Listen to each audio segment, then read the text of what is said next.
This is the largest deforestation project in the world. Take a look at the Transfly region of Indonesia on the island of New Guinea. It's a patchwork of flooded grasslands, forests and savanna, home to the New Guinea crocodile, tree kangaroos and wallabies, and also the home of more than 50,000 indigenous people who serve as its stewards. It's pretty remote and has a conservation plan that both the government and over 60 indigenous cultural groups previously agreed to, and together they've largely kept it safe from being destroyed for agriculture.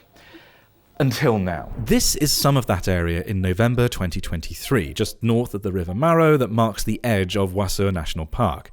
Watch how beneath the clouds over 11,000 hectares of land, an area the size of a small city, are cleared in just 18 months. Over 4,000 hectares of evergreen forest, gone. A further 7,000 hectares of wooded savanna, gone. Sugarcane farms have taken their place, their produce being turned into biofuel. This is all part of the Merauke Food and Energy Estate, Indonesia's plan to use mega farms of sugarcane and rice to become self-sufficient in terms of energy and food.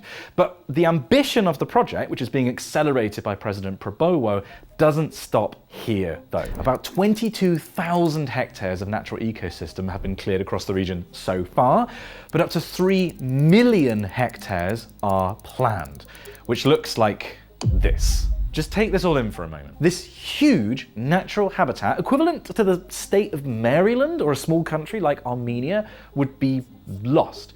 Tens of thousands of indigenous people displaced in violation of a previous conservation plan that they agreed to, all for a mega farm that might not even work. You see, many years ago, President Prabowo's father-in-law and mentor tried the same thing with his mega rice project in Borneo. There, 1 million hectares of land were drained for rice, but that process acidified the soil and fires took hold as well, so the result was just abandoned. It was a complete waste, and some soil scientists familiar with both areas fear that history could repeat itself, but this time with almost 3 times the scale of destruction. Yet, despite those fears, and despite the UN reporting that the local wildlife is in jeopardy, and despite the fact that over 50,000 indigenous people will be forced from their homes, Indonesia is pressing on. They've classed this as a national strategic project to bypass protections and red tape, and have reportedly sent 3,000 military personnel to the area to enforce its progress. But this isn't progress. This, to me,